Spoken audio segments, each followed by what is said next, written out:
అందరికీ నమస్కారం. శ్రీనివాస్ చెప్పే కథలకు మీ అందరికీ స్వాగతం. ఇప్పుడు మనం వినబోయే కథ డాక్టర్ ఎంవిజే భువనేశ్వరరావు గారు రచించినటువంటి నాన్నగారు అనే కథ. మరి కథలోకి వెళ్దామా? పొద్దుటి నుంచి బాగా వాన పడుతోంది. సాయంత్రం అయినా తగ్గే సూచన ఏమీ గోచరించలేదు నాకు. ఆఫీస్ టైం పూర్తయినా వాన తగ్గుముఖం పడితే బయలుదేరదాం అనుకున్నాను. మరీ లేట్ అయితే ఉన్న ట్రైన్ కాస్త వెళ్ళిపోతుంది. ప్రతిరోజు ప్రక్క పట్టణమైన వైజాగ్ వెళ్ళి ఉద్యోగం చేస్తూ ఉండాలి. అనకాపల్లి నుంచి ఏ పెళ్లి సందర్భానో సరదాలకో పిక్నిక్లకనో కొందరు స్నేహితులు వెళ్తూ ఉంటారు. ఒక్కసారికే ఎంతో నీరసపడిపోయి కనీసం 2 రోజులు సేద తీర్చుకుంటారు వాళ్ళు. నాకైతే రోజూ తప్పదు. ఉద్యోగం చేయటం ఒక బాధ అయితే ఈ ప్రతిదిన ప్రయాణం మరో బాధ. చేసేది ఒక ఉద్యోగమే అయినా గవర్నమెంట్ ఉద్యోగం ప్రైవేట్ ప్రాక్టీసు చేస్తున్నంత బాధగా ఉంటుంది. జీతం మాత్రం గొర్రెతో ఒక బెత్తిడే. మరోపక్క నాన్నగారు గుర్తొచ్చారు. మరీ లేట్ అయితే ఆయనలో పెరిగే ఆందోళన అతన్ని మరింత రోగిగా మారుస్తుంది. పెరిగి ఆయన అనారోగ్యం నా ఖర్చులపై వేటు వేస్తోంది. మరి ఆలస్యం చేయలేదు. తడుస్తూనే బయలుదేరాను. నా జీవిత లక్షణంలాగే తీరం చేరని కెరటంలా. అనుకున్న సమయంలో గమ్యం చేరలేకపోయాను. ట్రైను వెళ్ళిపోయింది. మరి ఇక నిరీక్షించి లాభం లేదు. ఇకపై లేట్ అయిన ప్రతి నిమిషానికి విలువ ఉంటుంది. సిటీ బస్ పట్టుకుని బస్ కాంప్లెక్స్కి బయలుదేరాను. ట్రైన్లోనే తిరగటం కావటం చేత మంత్లీ సీజన్ టిక్కెట్ తీసుకున్నాను. కర్షకుల పాలిట వర్షం కామధేనువుగా గుపిస్తే నాకు ఈరోజు నా పాలిట కాటేసిన కాలనాగులా కనిపించింది. సీజన్ టిక్కెట్కి కట్టిన సొమ్ము ఆ పూటకు వృధానే. దానికి తోడు మరలా టిక్కెట్ తీసుకుని బస్సులో ప్రయాణం చేస్తే కానీ ఊరు చేరలేం. మరో ట్రైన్ కోసం ఎదురు చూస్తే వికృతమయ్యే నాన్నగారి అనారోగ్యం.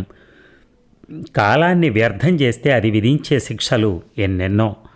బస్సు వచ్చింది. బోర్డు మాత్రం విశాఖపట్నం అనే ఉంది. ఇంకా అనకాపల్లిని మార్చలేదనుకుంటాను. అది అనకాపల్లి వెళ్ళే బస్సు అని నిర్ధారించుకుని ఎక్కాను. తడుస్తూనే ఇంట్లో అడుగుపెట్టాను. నాన్నగారి గురించి నా కళ్ళు చుట్టూ వెతికాయి. గత సంవత్సరం రోజుల నుంచి ఆయన నివాసం మంచం మీదే. ఇల్లే ఆయన ప్రపంచం. బాహ్య ప్రపంచంలోని విశేషాలను, ప్రస్తుత సమాజ విషయాలను ఆయన ఆస్వాదించేది మా ఇంట్లో ఉన్న పోర్టబుల్ టీవీలోంచి. అలాంటి కదలలేని వృద్ధులకు హైదరాబాద్ దూరదర్శన్ విధించే శిక్షలు ఎన్నెన్నో. వారికి తప్పదు. అవసాన కాలమంతా జీవితమంతా ఆగకుండా తిరిగి పరిగెత్తినందుకు అలసట తీర్చుకుందాం అనుకుంటారు. ఇంకా తిరగాలనే కోరిక బలంగానే ఉన్నా కూడా పటుత్వం తప్పిన శరీరం, అదుపులో లేని ఆరోగ్యం వారిని కట్టి పడేస్తుంటాయి. ఆరోగ్యాన్ని పట్టించుకోకుండా దాన్ని ఓ అవసరంగా గుర్తించక దాన్ని చిన్న వయసు నుంచే నిర్లక్ష్యం చేసినందుకు ప్రశాంతంగా గడపాల్సిన వృద్ధాప్యం బాధల రోదనలతో, సంతానం చేదరింపులతో కొందరికి గడుస్తూ ఉంటుంది. తప్పు చేసిన వారిని అదుపులో ఉంచాలనే నైతిక వర్తనం అమల్లో పెట్టే శక్తి సంపూర్ణంగా సన్నగిల్లిపోతుంది. నాన్నగారి గురించి నాకు బాగా తెలుసు. ఆయన వ్యసనాలకు బానిస కాలేదు. ఆయనదెప్పుడూ స్వతంత్ర జీవనమే, ఒంటరి ప్రయాణమే. ఎన్ని ఒడిదుడుకులైనా ఆయనకు సొంతంగా ఎదుర్కోవటం అలవాటు. ఆయన విజయం పరంపరతో ఉత్సాహంగా ముందుకు పోతూ ఉంటే అకస్మాత్తుగా అమ్మ మరణించింది. అమ్మకి ఆయన ఇచ్చిన వరమల్లా స్వతంత్ర జీవనము, కంట్రోల్ లేని స్వేచ్ఛనే. ఏనాడు ఆమెను విహారాలకు తిప్పింది లేదు. ఏనాడు ఆమెను చెంతనుంచుకుని ఆనందపడింది లేదు. పండుగ శుభకార్యాల సమయంలో కూడా ఆయన పొందే ఆనందమంతా అతన్ని ఆర్థికంగా పరిపుష్టి చేసే అంశాలతోనే. అది అతని కష్టంతో కూడిన సంపాదన కావాలి. ఒక్కసారి శరీరం సన్నగా వణికింది. నాన్నగారు కనిపించలేదు. మరింత లోపలికెళ్ళి చూశాను. లక్ష్మి వంటగదిలో కూర్చుని అంట్లు తోముకుంటోంది. నేను ఎవరి గురించి వెతుకుతానో ఆమెకు బాగా తెలుసు. ప్రశ్నార్థకంగా చూశాను. ఆమె మాట్లాడలేదు. అడుగుదామని పెదవి విప్పేంతలో గాలి కోసం కిటికీ రెక్కలు విప్పేసరికి కరెంట్ వచ్చినట్టుగా, డాడీ, తాతయ్య భోజనం చేయలేదు, మా 6 ఏళ్ల కొడుకు తేజ చెప్పాడు. ఒక్కసారిగా గుండెను గట్టిగా లాగినట్టు అనిపించింది. శరీరంలోని మూలలా తెలియని ఆందోళన నిండిపోయి గుండె బరువెక్కిపోయింది.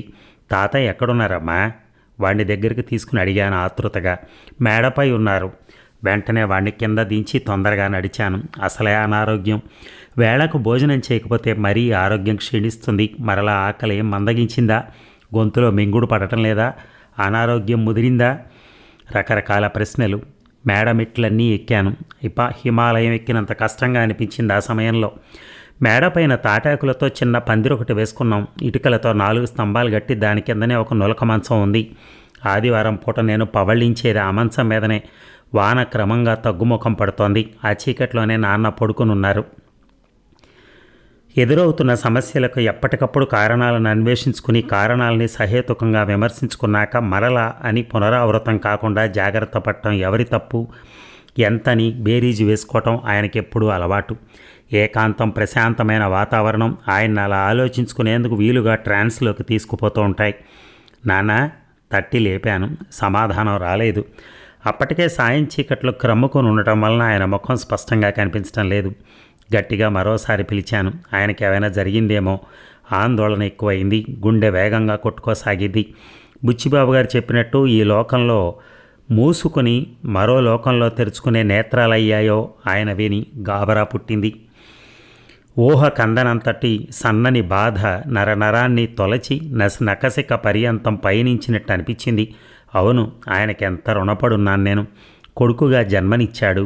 అమ్మ మరణిస్తే తానే అమ్మాయి అభిమానాన్ని పంచారు. నాన్నగా అతని బాధ్యత ఎప్పట్లాగానే మరవనే లేదు. ఎప్పటికప్పుడు ఆస్తుల్ని పెంచి పెద్ద చేసి నాకిచ్చారు. నాకు ఉద్యోగం వచ్చేలా విద్యాబుద్ధులు నేర్పించారు. నాన్నగా మమకారం నిరంతరం లభ్యం.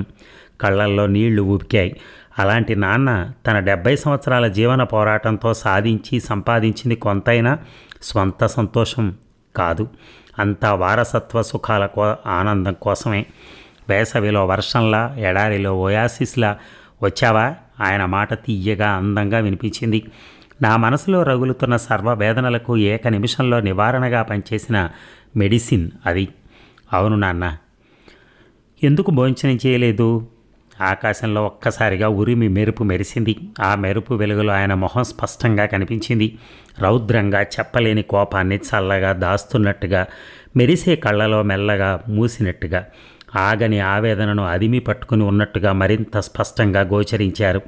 మీరు అనారోగ్యంగా ఉన్నారు, అందులోనూ వృద్ధాప్యం. మీరు వేళకు భోజనం చేయాలి నాన్న. గొంతులో కానీ కడుపులో కానీ ఏమైనా ఇబ్బంది ఉందా? తొందరగా చెప్పండి నాన్న. నా ఆందోళన అర్థమైంది నాన్నకి. నేను ఎక్కువ ఆందోళనకు గురైతే ఆయనకి మరింత బాధగా ఉంటుంది. నువ్వు ఉన్నప్పుడు బాగా పెట్టే కోడలు ఈరోజు ఏం చేసిందో తెలుసా? చిన్న పిల్లాళ్ళ అడిగారు. నా పెదవులపై నవ్వు విరిసింది. ఆయన కోపం నా మీద కాదు. భోజనం చెయ్యింది అనారోగ్యం వలన కాదు. లక్ష్మి ఏదో పెట్టడం మర్చిపోయి ఉంటుంది. దాని గురించి అలిగి పడుకున్నారు. లే నాన్న, లక్ష్మి నేను తిడతాలే. రండి భోజనం చేదురు కానీ. లేవబోయాను. ఆయన కోపంగా నా చేయి తీసి పక్కకు కొట్టారు. ఏంటి నువ్వు తిట్టేది? నేనేం చిన్నపిల్లాడిని అనుకున్నావా? నీకు కూడా ఇష్టం లేకపోతే చెప్పు. నేనే వృద్ధ శరణాలయంకో పోయి నీకు ఇబ్బంది లేకుండా అక్కడే ఉంటాను. నేను వృద్ధ శరణాలయానికి వెళ్ళటం వల్ల నీకు చెడ్డ పేరు కలుగుతుంది అంటే ఇక్కడే ఈ పందిరిలోనే ఉండి హోటల్ భోజనం తెప్పించుకుంటాను. దానికి నీ సొమ్మేమే వనక్కర్లా. నా కష్టార్జితంలోనే ఒక ముక్క నేలను అమ్ముకుని ఆ డబ్బుతోనే బతుకుతాను. నాకు చాలా అసహనంగా అనిపించింది. ఆ నాన్న క్షేమంగా ఉండాలనే బస్సులో ఉన్నంతసేపు ఆఫీసులో అడుగుపెట్టిన దగ్గర నుంచి భగవంతుణ్ణి ప్రార్థించాను. క్షణక్షణం నరకయాతను అనుభవించాను. మనసులోని ఆనందం అంతా మంచులా కరిగిపోయింది ఆయన గుర్తుకు రాగానే. ఇదంతా ఆయన వృద్ధ శరణాలయంలోకి పంపడానికే? ఇదంతా ఆయన్ని హోటల్ భోజనానికి పంపడానికే? విపరీతంగా కోపం వచ్చింది నాకు. నేను ఆయన కోసం తప్పించిన సమయాన్ని, అనుభవించిన వేదనని తృణప్రాయంగా కొట్టిపడేశారు. నాకు తెలుసు ఆయన మనసు చంచలమైంది కాదు. మొండి పట్టు పడితే ఒకంత దిగటం ఆయనకి లేని అలవాటు. ఇక లాభం లేదని తొందరగా మెట్లు దిగాను. క్రింద లక్ష్మి గురించి చూశాను. వంటగదిలోనే ఇంకా అంట్లు తోముతోంది. నాన్నగారు అంత బాధగా అంటున్నారంటే లక్ష్మి ఏం చేసింది అడుగుదామని పెదవి విప్పాను. లక్ష్మి లేచి భోంచేయండి వడ్డిస్తాను చెప్పింది. లక్ష్మి ఏం జరిగింది అడిగాను.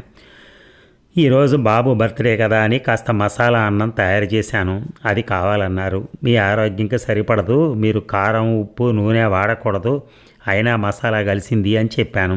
అంతే, నేను చేసింది ఏం లేదు. తిట్టుకుంటూ మేడ మీదకి వెళ్ళిపోయారు. కంట తడి పెట్టుకుంది. నాకు అంత అర్థమైంది. మసాలా అన్నం ఉన్న గిన్నె పట్టుకుని మేడ మీదకి బయలుదేరాను. నాన్న తినండి నాన్న. ఈ మసాలా అన్నాన్ని మాతో మీకు రుణం తీరిపోయిందంటే ఇప్పుడే తినండి నాన్న. మిమ్మల్ని ఇంత బాధకు గురి చేసిన ఈ మసాలా అన్నాన్ని మేము తినం. మీరు తినండి, లేదంటే ఇప్పుడే కాలువలో పడేస్తాను. నాన్నగారు మంచం మీద నుంచి లేచి కూర్చున్నారు. ఆయన కోపం తగ్గింది. ప్రశాంత వదనంతో క్షమించు నాయన, ఏదో జిహ్వ చాపల్యం కొద్దీ అడిగాను. నాకు కాస్త పడేస్తే చాలు కదా, మీరు అదేం పడేయద్దు. ఏదో వృద్ధాప్యపు విశృంఖలత్వం, నాకేం బాధ లేదు. ఆనందంగా భుజించండి. నాకు చాలా ఆనందం కలిగింది. నాన్నగారు తొందరగా అర్థం చేసుకుని మెట్లన్నీ దిగొచ్చారు. నాకు తెలుసు ఆయన అంతే. అంత తొందరగా పట్టు సడలించి కిందకి దిగొచ్చింది తప్పని తెలుసుకుని మాత్రం కాదు, కేవలం పెద్ద మనసుతో పరిస్థితిని గమనించడం వల్ల.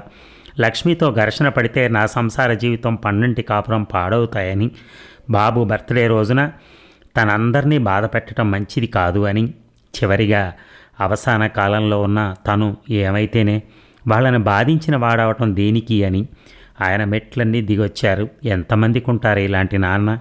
అందుకే నాన్నను నేను కాపాడుకోవాలి. నేను బ్రతికినంతకాలం నాతో నాన్న ఉండాలి.